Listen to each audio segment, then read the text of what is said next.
오늘은 하박국 2장 4절 말씀입니다.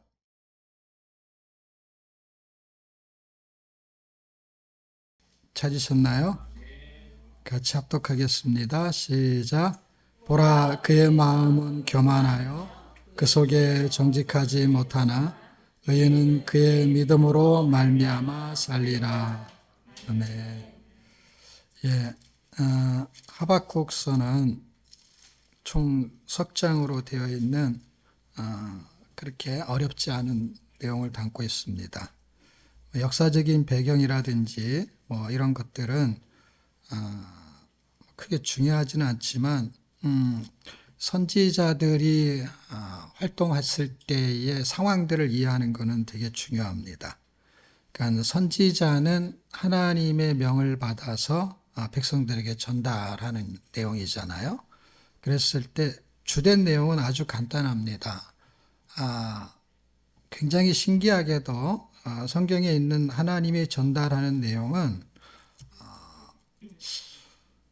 전반부에는 그렇게 좋은 소식은 거의 없는 것 같아요.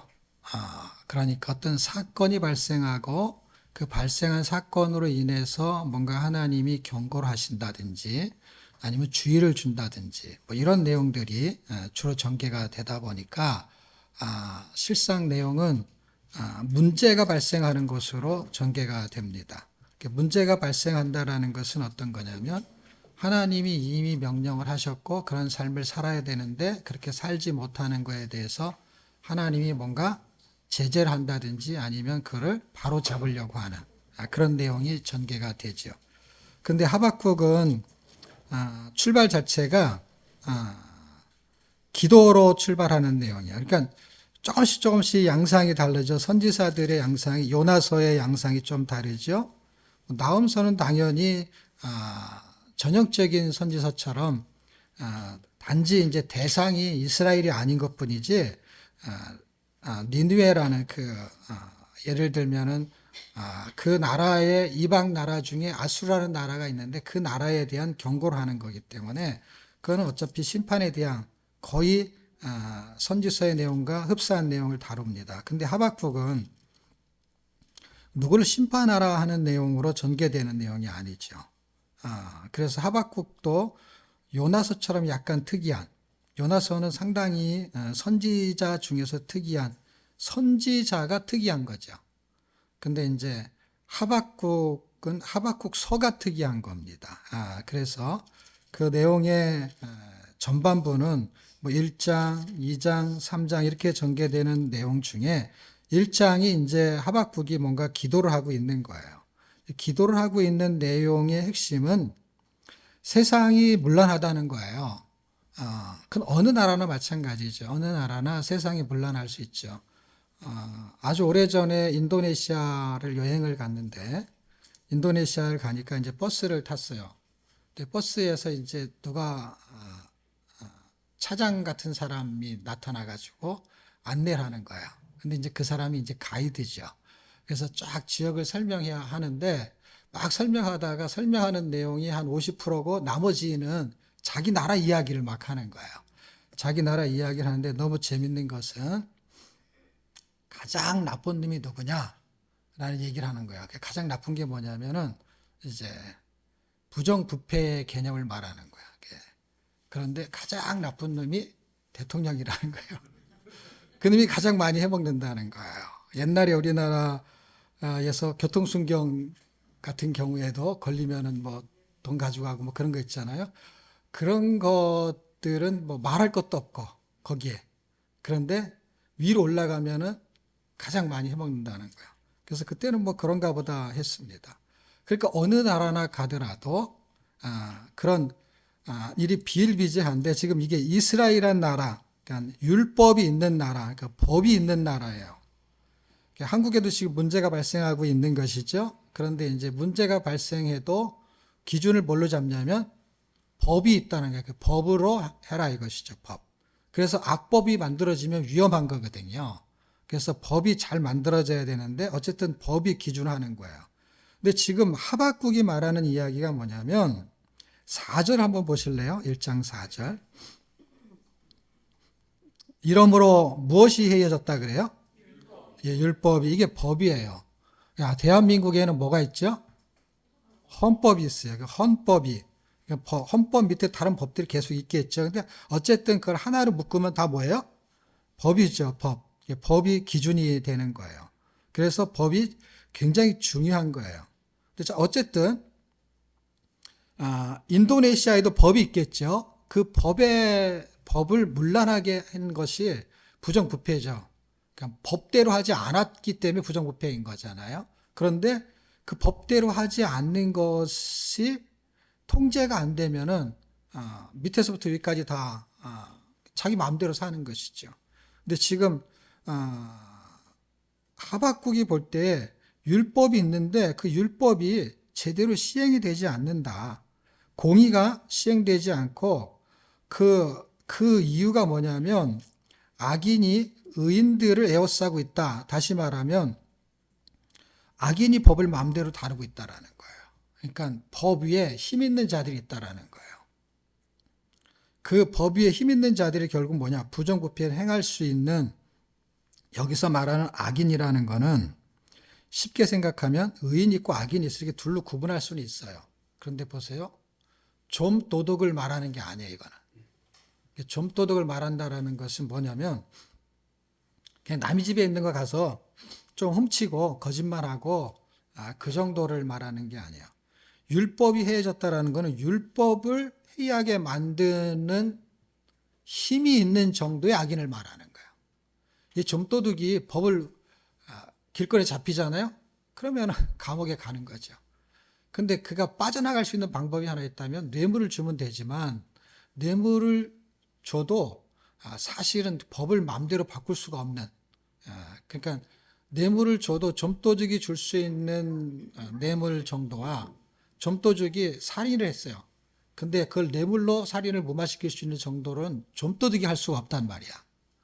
다시 말하면 살인을 무마할 수 있는 정도는 그 살인을 이건 살인이야 라고 말할 수 있는 어떤 법의 체계에 높은 체계에 있는 그 사람을 마음대로 할 수 있는 정도의 힘이 있어야 되는데 좀도둑은 그 힘이 없잖아요. 그러니까 자기가 감옥에 갇혀가지고 빠져나갈 수 있는 정도의 힘을 쓸 수는 있을지 몰라도 더 큰 죄를 지면은 그 법을 무너뜨리기는 어렵단 말이에요. 근데 여기서 말하는 율법이 해여졌다라고 말할 때 여기서 말하는 악인은 율법을 해이하게 만들 수 있는 정도의 악인인 거예요. 그러니까 권력이 있는 세력이, 힘이 있는 세력이, 다시 말하면 그냥 나쁜 놈 이렇게 생각하시면 안 되는 거예요. 권력자라고 봐야 되는 거예요. 권력자가 법을 아는 사람이 법을 해이하게 만드는 것이죠. 그런데 법을 제대로 지키는 사람들이 그 사람들에 의해서 무너지고 있다는 거예요. 이게 지금 하박국의 기도의 내용이에요. 하나님이 악한 자들에 대해서 심판하시고, 나음서, 우리가 지난번에 봤던 나음서를 보더라도 악한 나라에 대해서도 하나님이 심판하잖아요. 그런데 이 백성에 대해서 하나님이 아무 일도 안 하는 것처럼, 그래서 3절에 보시게 되면 어찌하여 나로 간악을 보게 하시며 폐역을 목도하게 하시며, 이런 일이 벌어지고 있는데, 이런 일을 벌어지고 있는데 하나님은 왜 가만히 계시느냐라는 게 지금 하박국의 변론이에요. 그리고 의인의 변론이에요. 근데 오늘 제목이 뭐죠? 하나님의 믿음이죠. 그러니까 하나님 백성의 믿음이라는 정의를 한번 맞는 주제거든요. 그러니까 하나님의 믿음, 그러니까 하나님이 이렇게 말해요. 의인은 믿음으로 말미암아 살리라. 그러니까 하나님 백성들한테 그렇게 말해요. 그런데 지금 제목을 어떻게 잡았어요? 하나님의 믿음이라고 잡았어요. 그래서 하나님의 믿음을 이해하지 못하면 하나님이 너는 믿음으로 살아야 돼라고 하는 것을 이해할 수가 없어요. 그러니까 믿음의 정의를 이해해야 되는 것이죠. 그래서 굉장히 중요한 게 믿음의 정의고, 그 다음에 악인과 의인의 정의고, 그 정의는 율법을 기준으로 지금 말하고 있는 거예요. 그러니까 율법이 기준이라는 건 뭐예요? 하나님이 기준이라는 거예요. 간단히 원리는. 왜냐하면 율법을 누가 만들었어요? 하나님이 만들었으니까 하나님의 법이에요. 근데 그거를 지키는 게 사람들의 법이에요. 그러니까 믿음이 하나님의 믿음을 사람이 그렇게 그 믿음으로 받아서 살아가는 거예요. 그래서 믿음의 주체가 누구인지, 그 다음에 율법의 핵심이 무엇인지를 이해해야만이 하박국서를 이해할 수가 있게 됩니다. 그 뭐 내용의 스토리는 간단해요. 그래서 그 다음에 이제 뭐 5절 이어서부터는 변론에 대한 답변을 이제 하는 이야기니까 전개 방식이 그럼 내가 그거를 해결해 주겠다라고 말하는 거예요. 그 해결해 주겠다고 하는 어떤 대상이 6절에 보면은 이제 갈대아 사람이에요. 갈대아 사람은 우리가 잘 아는 바벨론 지역이고 바벨론 사람이다라고 생각하시면 돼요. 이제 이게 약 600년경 BC 600년경에 쓰여진 문헌이다 보니까 이제 갈대아가 등장하게 되면은 500년경이죠. 앞으로 한 100년은 더 지나야 되는 상황이 되는데 그때 바벨론에 의해서 이스라엘인 그 남유다가 멸망하게 돼요. 그 멸망하게 되는 이유가 뭐냐? 율법이 해이해지기 때문이다는 거예요. 그리고 에레미야서를 읽어보게 되면은 율법이 해이해지면서 발생하는 이유가 문제가 뭐냐면은 의인이 없어진다는 거예요. 이게 놀라운 문제예요. 여러분이 잘 아는 소돔과 고모라의 비유를 잘 아시죠? 소돔과 고모라가 왜 무너졌죠? 네, 그러니까 처음에 출발은 어떻게 되냐면 처음에 출발은 이제 의인이 없어서로 출발하는 게 아니라 율법이 해이해져서 율법이 해이해져서라는 단어는 써 있지 않아요. 근데 이제 같은 원리라는 거예요. 그러니까 죄가 관영해서 그게 결국 뭐예요? 율법이 무너지게 되는 것이죠. 물론 그 당시에 율법이 있었냐 할 때 로마서를 읽어보게 되면 양심의 법도 율법과 대응하는 법으로 있었습니다. 그리고 나라마다 다 뭐가 있어요? 법이 있죠. 나라마다. 나라마다 법이 있다는 건 뭐예요? 이스라엘 백성에 준 이 율법이 아니더라도 그들만의 규칙이든지 뭐 하다못해 세상에 뭐 총구석에 가더라도 거기에 생활 구념들이 있어요. 우리 동네에 이렇게 정글에 법칙이 다 있잖아요. 그런 거 다 있는 것처럼. 그게 무너지기 시작을 했어요. 무너지기 시작을 했을 때 그 무너짐 속에서 안 무너지고 있는 사람을 의인으로 보는 거 말하자면. 안 무너지고 있는 사람들. 처음부터 무너지는 게 아니었거든요. 무너지기 시작하는 거예요. 악인이 처음부터 많은 게 아니에요. 악인이 하나 출발하게 되면 욕을 처음부터 모든 사람이 동시에 욕을 하는 게 아니라 한 사람이 욕하는 사람이 들어오면 그걸 따라하는 사람이 생겨요. 그래서 따라하다가 계속 따라하는 사람이 많으면 그냥 욕하는 무리가 되는 거예요. 그래서 경상도에 가면 다 그 욕을 하잖아. 문둥이 자식들. 그리고 그냥 다 그게 욕이든 아니든 모르겠어요. 근데 어쨌든 그렇게 말을 하는 것이죠. 전염이 되는 거야, 말도. 생활도 그렇고. 결국 소돔과 고모라를 멸망할 때 하나님은 기준을 어디다 뒀냐? 의인이 이거를 회복시킬 수 있는 힘으로 전개를 시켰던 거예요. 회복을 시킬 수 있는 건 의인밖에 없다라는 거예요. 그런데 그 의인의 대명사는 예수님을 말하는 거지만 그 당시에는 어쨌든 의인, 하나님 편에 선 사람, 무너지지 않는 사람, 그 의인이 최소한 10명을 있어야 되는데 라는 거예요. 그런데요, 이 숫자가 줄어든다는 것을 언제 알 수 있느냐? 에레미야서에 보게 되면은 에레미야서에서 하나님하고 대화하는 중에 뭐라고 하냐면 의인이 한 사람도 없다 이렇게 말해요. 의인 한 사람이 없다는 거예요. 그러면 적어도 에레미야서에서 남유다가 그때는 남유다거든요. 그때 에레미야서에서와 같은 분위기의 배경을 갖고 있는 시대가 하박국이에요. 그러니까 예레미야 시대 때 하박국도 있었다 이 말이에요. 말하자면. 그러니까 같은 시대란 말이에요. 같은 시대의 단면들을 보여주는 거야. 그러니까 하박국은 단면을 보여주는 거고 예레미야는 전체적인 입체를 보여주는 거예요. 그 책이. 그런데 한 명이 없다라는 건 뭐예요? 의인이 없어지고 있었다는 거죠. 그리고 놀라운 건 뭐예요? 그 의인도 없어지고 있었다는 거고, 한 사람이라도 찾으면, 뭐예요? 한 사람이 그렇게 중요한 게, 우리가 성경통독원의 도전을 가지면서 사람들을 세울 때 한 사람이 중요하다고 했잖아요. 한 사람이 한 나라를 구원할 수 있는 거예요. 한 나라를. 스리랑카에 있는 김광희 선교사 한 사람이 스리랑카를 성경을 읽힐 수 있는 자원이 되는 것이죠. 그러니까 한 사람이 되게 중요한 거예요. 많을 필요가 없어요. 그러니까 한 사람을 찾는 게, 성경도 한 사람을 찾는 거고 우리도 한 사람을 찾는 것입니다. 자, 어쨌든 그런 일이 전개가 되고 있을 때에 갈대아인을 들어가지고 하나님께서 어떻게 하겠다는 거예요? 좀 해결하겠다. 그런데 또 반문을 하게 됩니다. 12절서부터 하나님은 12절 13절 눈이 정결하고 악을 참아보지 못하시고 그러면서 악인이 자기보다 의로운 사람을 삼키되 잠잠하시나이까. 그 얘기는 또 뭐예요? 그 더러운 것들을 통해 가지고, 그러니까 악인을 벌하기 위해서 악인을 들어서 쓰는 거에 대해서 의의를 제기하는 것이죠. 악인이 자기보다 의로운 사람을, 다시 말하면 이스라엘 백성들이 악을 행하고 있는데 그거에 대해서 잘못된 것을 하나님이 해결하려고 할 때 갈대아인을 쓴다는 거예요.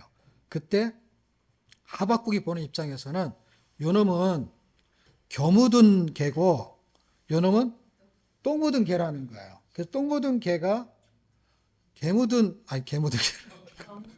묻은 개를 이 나무라는 것은 이치에 맞지 않습니다. 그 말이 이제 13절이에요. 예.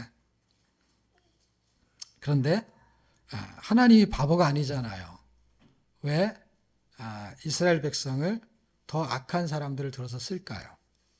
그게 굉장히 중요한 의문을 제기하고 있는 것입니다. 그 이야기가 쭉쭉 전개될 때에 하나님이 이제 응답을 하시죠. 2절에 응답을 하시는데 그 응답의 내용이 뭐냐면 2장 2절서부터 3절, 우리가 이제 본문은 4절로 잡았어요. 4절로 잡았는데 2절서부터 쭉 전개되는 것이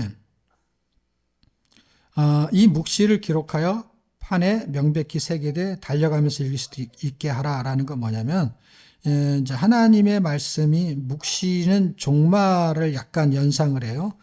언젠가 반드시 묵시의 정한 때가 있고 그 종말이라니, 이 종말은 두 가지 의미를 말하는 거예요. 이 구약 성경은 두 가지 의미를 동시에 말할 때가 있어요. 그래서 아주 어려운데, 그래서 그 당시에 살았던 사람들에게 종말은 그 이스라엘 멸망이에요. 그게 종말이야. 멸망이 종말이에요. 그런데 그때 종말이 이루어지면서 뭐를 다시 연상케 하냐면 그리스도의 초림과 재림을 동시에 말씀하게 되는 거예요. 그래서 종말이 이를 때 누가 그분이 이 땅에 오시게 되면 그것이 반드시 이루어지리라 라는 거예요. 그러니까 무슨 얘기냐면 현실이 된다는 게, 지금 주님이 말씀하신 예언이 현실이 된다라는 거예요. 그리고 그것은 속히 이루어진다, 지체하지 않는다라는데 이 당시를 기준으로 100년은 기다려야 되거든요. 근데 그리고 지금 어떻게 해요? 600년, 그 당시로 의해서 600년이 지나고 나면서 이제 그분의 초림이 이루어지고, 그리고 지금 2000년이 지나면서 아직 재림이 이루어지지 않은 이 상태를 정한 때가 있다, 이 말에 들어가요. 범주에. 이 묵시는 정한 때가 있나니, 그래서 예수의 재림을 동시에 범위를 잡고 있어요. 그래서 하박국이 되게 중요한 내용입니다. 그 묵시, 그냥 2절이 없이, 2절, 3절이 없이 그냥 4절만 말하면 그 당시에 그 역사의 흐름 속에서 진행되는 이야기로 보면 그냥 해석하기도 어렵지도 않고 그냥 넘어가면 돼요. 근데 2절과 3절은 굉장히 중요한 이야기를 담고 있고 이 이야기의 한 부분은 히브리서에서 인용을 하고 있기 때문에 결국 무슨 얘기를 하는 거냐? 결국 세상의 종말을 같이 말하고 있는 거기 때문에 우리는 이 시대를 살면서 동시에 2600년 전에 하박국 시대를 연상하면서 그리고 예수님이 오셨을 2000년 전의 사건과 앞으로 지금 2000년이 지났잖아요. 그 지난 상황에서 언젠가 그분이 오실 때를 바라보면 지금 하박국이 딱 기도하고 있을 때에 100년 후에 어떤 종말의 사건이 일어나고 600년 후에 예수님이 오신 것처럼 재림의 예수님이 온다는 거예요. 어떤 상황에서? 율법이 해이한 이 시대에. 자, 지금 우리가 2600년 전에 율법이 해이한 거를 지금 말하고 있는데 지금 의롭게 사는 예수 믿는 사람들이 전 세계에 퍼져 있는데 악법이 성행하고라는 그 악법이 있고 그 법 위에 군림하는 세력들이 종교를 탄압하는 세력들이 있단 말이에요. 그래서 하나님의 율법이 무시당하는 그런 세상의 법들이 등장하면서 성경에서 말하고 있는 기준들을 무너뜨리고 결국에 언젠가는 전도하는 것조차도 불법이 되는 그런 나라가 존재하잖아요, 지금도. 그런 사람들에게 해당되는 메시지가 되는 거예요. 그래서 율법이 해이해지고 그 악인들이 악법으로 인해서 의인을 무너뜨리고 있는데 어떻게 했으면 좋겠습니까? 라는 이야기에 반드시 뭐가 있다는 거예요? 묵시는 정한 때가 있나니 반드시 기다리면 그것이 이루어지리라 라는 거예요. 히브리서를 한번 보겠습니다. 히브리서. 그래서 고통당하는 사람들한테 위로의 메시지예요. 그래서 지금 신앙생활 하면서 별일 없는 사람들은 하박국서가 별 의미가 없는 것 같은데 지금 하박국서는요, 현재를 살고 있는 의인들한테 굉장히 중요한 메시지가 되고 그냥 평안하다 안일하다 사는 사람들한테는 아무 의미가 없는 것이죠. 왜냐하면 그냥 별일 없으니까요. 자, 10장 36절. 히브리서는 잘 생각해요. 히브리서는 예수님이 오신 다음에 기록이 되어 있는 거고 그 다음에 결국 무슨 얘기를 하는 거냐면 다시 오실 예수님의 초점을 맞춰서 기록된 거예요. 신약은. 예수님이 다시 오신다는 거잖아요. 요한계시록도 사실 예수님이 뭐 돌아가신 다음에 다 성경에 기록된 100년 기간이니까 예수님이 예수님이 일찍 돌아가시고 승천하셨지만 그 100년, 예수님 시대 때에 써진 성경이거든요. 전부 다. 그러면 그 성경들이 다시 오실 예수님이 가셨단 말이에요. 그러니까 다시 오실 걸 기대하며 쓴 책들이라고요. 대부분의 책들이. 그런데 히브리서는 더더욱 이스라엘 백성들에 대한 이야기를 다루기 때문에 그 히브리서가 단순하게 예수님에 대한 이야기만 하는 게 아니고 제사법만 말하는 게 아니라 그 당시에 믿음으로 11장 이 얘기가 제가 지금 보려고 하는 본문 그 밑에 11장이 나오는 게 다 믿음장이잖아요. 다 믿음으로 살다가 전부 다 어떻게 됐냐? 죽었다는 거예요.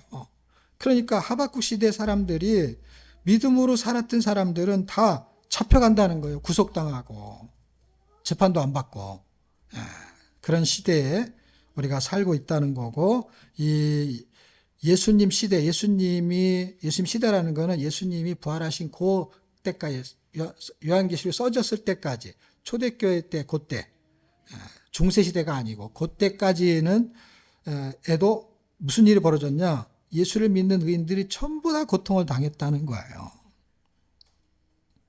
그들에게 똑같은 그 하박국서의 의미를 부여하면서 인내하고 기다리라는 거예요. 왜? 반드시 그분이 온다는 거예요.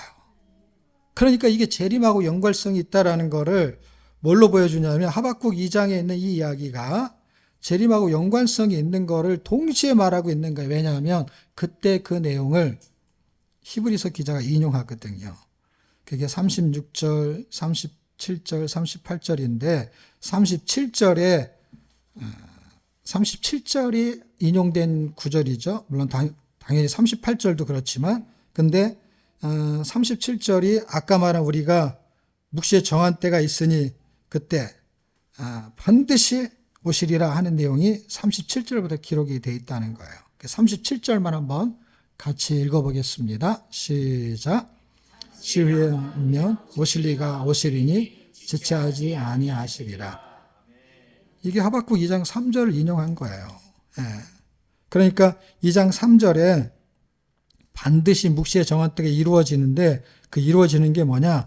다 하나님이 그것을 이루신다는 것이죠. 그때 하박국 시대 때가 사실은 예레미야 시대 때라고 했잖아요. 예레미야 시대 때 이스라엘 백성이 무너질 때 갈대아를 데리고 오는 세력들을 에스겔서에서 읽어보면요, 뭘로 나온지 아십니까? 하나님이 갈대아 군대를 데리고 오는 것으로 보여주고 있어요. 너무 신기하지 않습니까?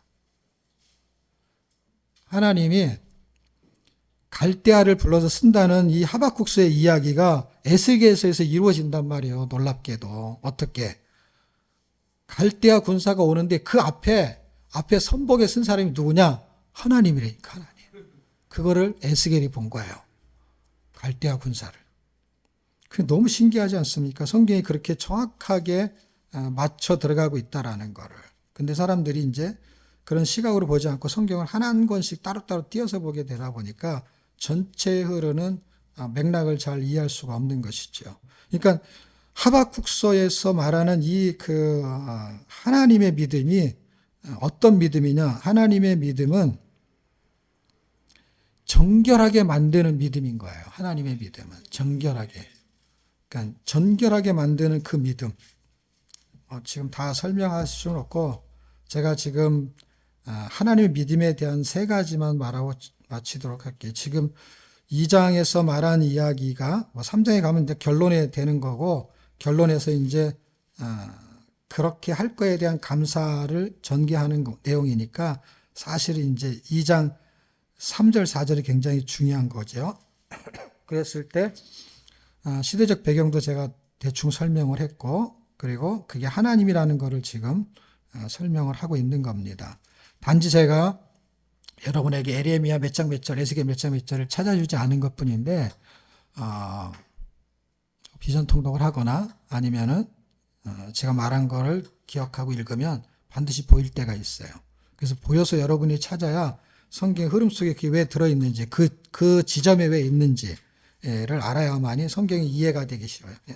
에레미야서를 읽으면서 그냥 이해가 되는 거고, 에스겔서를 읽어도 어렵지 않게 이해가 될 수 있습니다. 자, 하나님의 믿음은 첫째, 하나님 자체인 예수로 사는 걸 말하는 거예요. 왜 그러냐면 믿음이 예수기 때문에 그래요. 그건 어디 써 있냐? 히브리서에 써 있어요. 또 이거는 또 그것까지 읽으면 너무 힘드니까. 왜냐하면 에레미야, 에스겔은 힘든 게 아니라 읽어서 스토리를 이해하셔야 돼. 근데 히브리서 같은 경우는 읽어서 스토리 이해가 잘 안 돼요. 왜냐하면 스토리가 아니에요, 히브리서는. 에스겔은 스토리고요, 에레미야는 스토리예요. 그래서 읽으면은 이해가 될 수 있는 책이에요. 근데 히브리서는 읽으면 이해가 되는 책이 아니야. 그래서 그거는 찾아줘야 되는데, 그건 히브리서 12장 2절쯤 믿음의 주요 온전케 한 예수를 바라보라. 믿음의 주요, 믿음의 주. 그러니까 예수는 믿음의 주, 영어 성경은 author, 믿음의 저자, 믿음의 창시자. 그러니까 믿음의 근거는 예수다 이 말이에요. 예수가 아니면은 믿음이 생성할 수 없다 그 말이에요. 그걸 정확하게 보여줘요.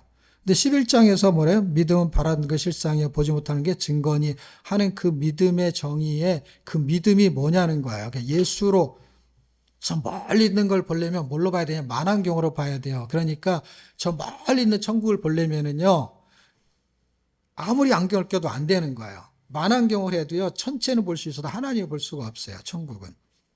그런데 뭘 봐야 돼, 이렇게 뭔가를. 이 눈으로는 볼 수가 없어요. 그래서 안경을 끼든지 뭘 보죠? 그게 만안경이에요. 그러니까 예수라는 만안경으로 봐야만이 저희가 보인단 말이에요. 뭐가? 실상이. 그리고 뭐가 허상인지를 구분할 수 있다라는 거예요. 현미경을 봐야만이 이 눈으로 볼 수 없는 거를 아주 조그마한 거를 세밀한 걸 볼 수 있단 말이에요. 그래서 그 믿음은 바라는 것들이 실상이요 보지 못하는 것의 증거니 믿음이라는 예수가 그거를 보게 만드는 거예요. 믿음은 나 보여요 이렇게 보는 게 아니에요. 그러니까 예수라는 투영된 그분의 실체가 그거를 볼 수 있는 잣대가 되는 거고 그냥 그분을 보는 게 그거예요. 그러니까 그게 무슨 뜻이냐면 보세요. 이게 만안경이에요. 근데 만안경을 이렇게 했다 만안경을 딱 써요. 그럼 만안경을 통해서 보잖아요. 그래서 우리는 안경을 통해서 봤다 그래요. 근데 안경을 보잖아요. 안경을 본다는 말을 안 해요. 자, 보세요. 안경을 봤어요. 안경을 썼어요. 그리고 안경으로 보는 것이지. 근데 안경도 보는 거예요. 무슨 말인지를 이해하세요. 보세요. 만안경으로 봐요. 근데 만안경 자체를 보지 않으면서 저쪽을 볼 수 있는 게, 볼 수가 없어요. 만안경. 그러니까 보통 안경을 낀 사람들은 안경을 본다는 얘기를 못해요. 이렇게 하면 안경을 본다는 얘기를 안 해요. 안경으로 본다 그래요. 근데 안경을 벗으면 안경을 본다 이렇게 하면 말이 돼요. 지금 이걸 분리시키기 때문에 그런 건데 예수로 본다라는 것은 예수가 보이는 거예요. 그냥. 안경이 보이는 거니까. 만안경이 보이는 거니까. 근데 그 보는 존재가 있기 때문에 그래요. 보는 존재가 나기 때문에 그거를 주어로 쓰기 때문에 그렇게 단어가 형성이 되는 것입니다. 자, 어쨌든 점점 깊어지면 복잡해지면은 알다가도 모르게 되니까 처음엔 알았는데 점점 이상해지는 거지요. 그래가지고 몰라지는 수가 있어서 그냥 대충 어차피 몰라도 상관없어요. 어차피 이거는 안다고 알아지는 게 아니라 그냥 느껴지는 거예요. 믿음은 물리적인 게 아니기 때문에 아무리 설명해도 설명이 안 돼요. 그냥 믿어진다는데 어떻게 해요? 안 믿어진다는데 어떻게 해요?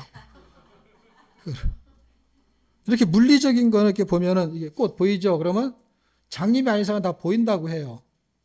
근데 이게 없어요. 보이지 않아요. 보이냐고 물어보면은 보인다는 사람도 있고 안 보인다는 사람도 있고 그걸 뭘로 구분하냐고요. 믿음은 과학이 아니기 때문에 그렇습니다. 자, 어쨌든 하나님의 믿음은 예수 자체로 예수로 사는 거야. 예수예요, 예수. 그래서 예수가 하나님의 믿음이에요.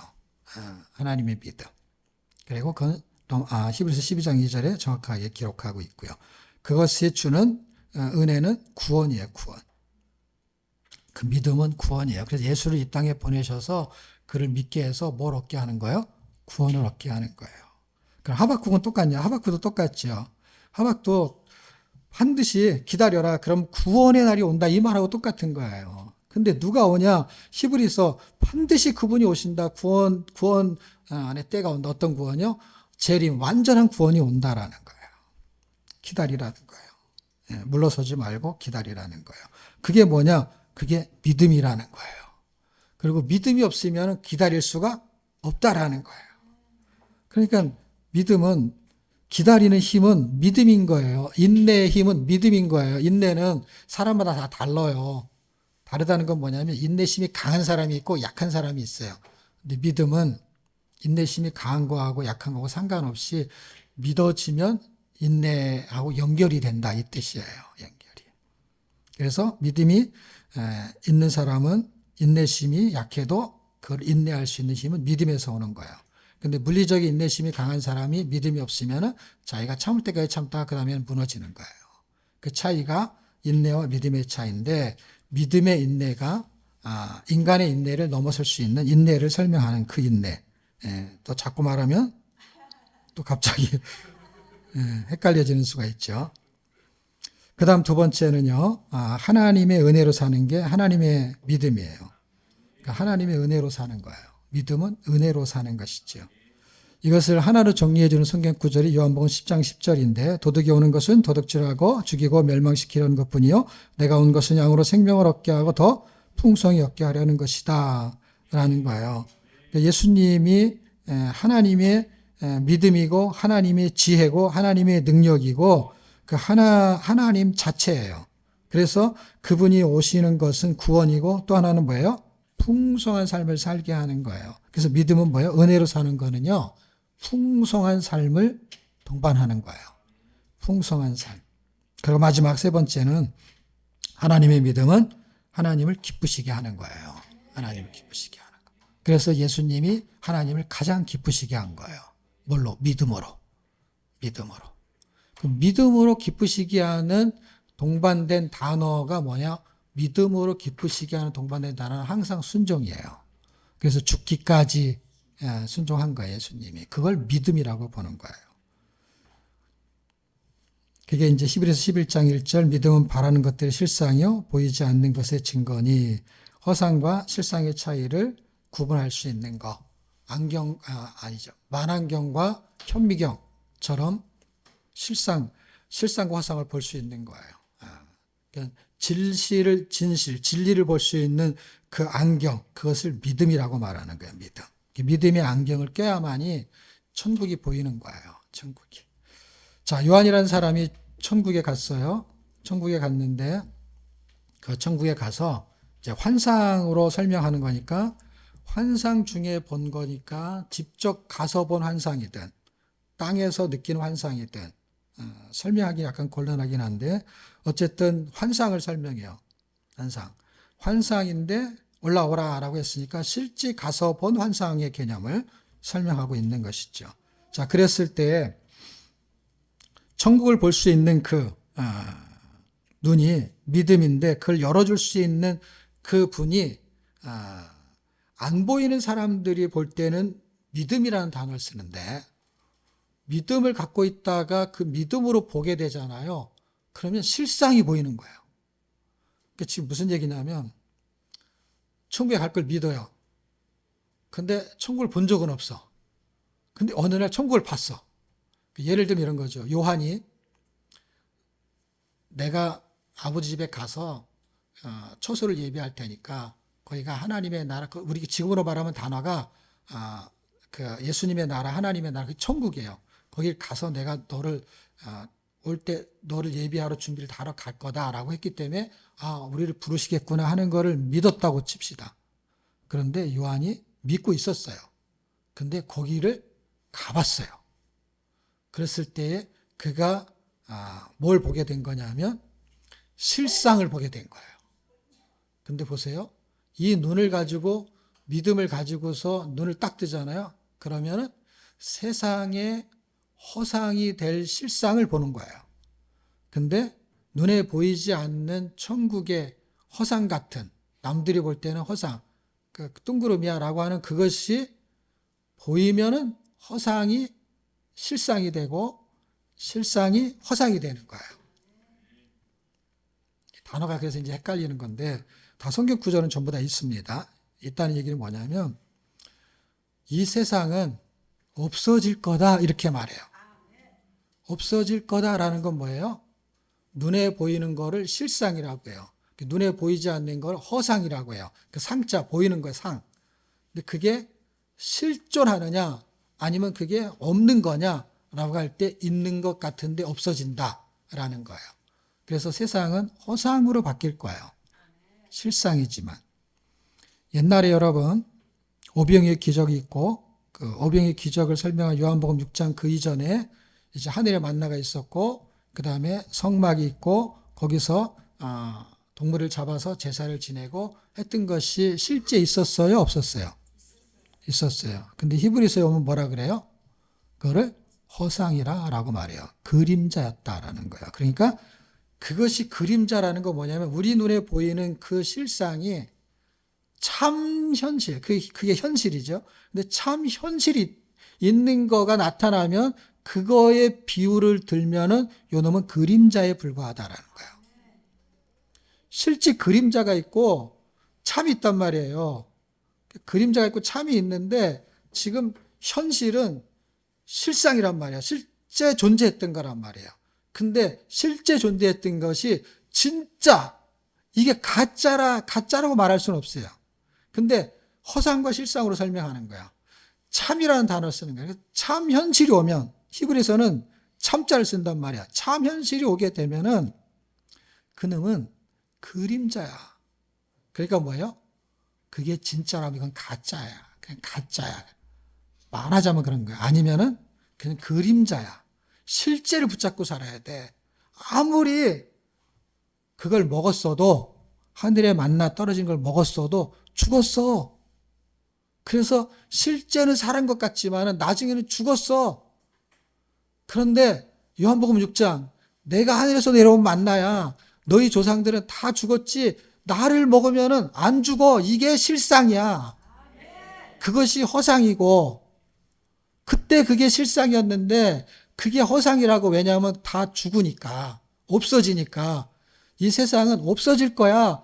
허상이야. 그림자야. 다 재가 될 거야. 그런데 없는 것 같은 저 하늘에서 새로운 세상이 내려와. 그게 참 현실이야.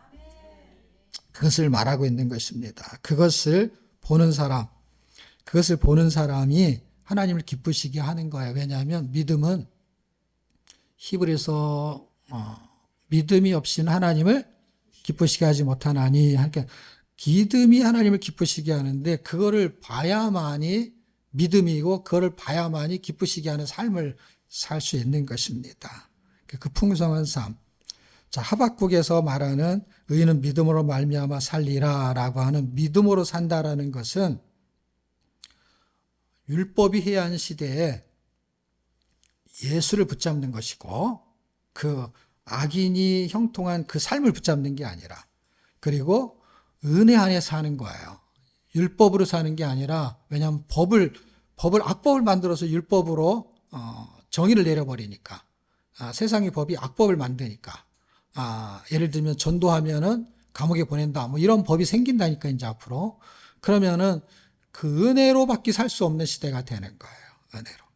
그 사람이 믿음으로 살면은 하나님을 기쁘시게 한다 하는 게 하박국서의 내용이고, 그 일은 반드시 실행이 될 것이고 그것이 이루어진다라는 얘기는 하박국 3장 18절에. 그래서 하나님의 구원을 인하여 기뻐하는 그런 은혜가 저와 여러분에게 넘치기를 주의 이름으로 축복합니다.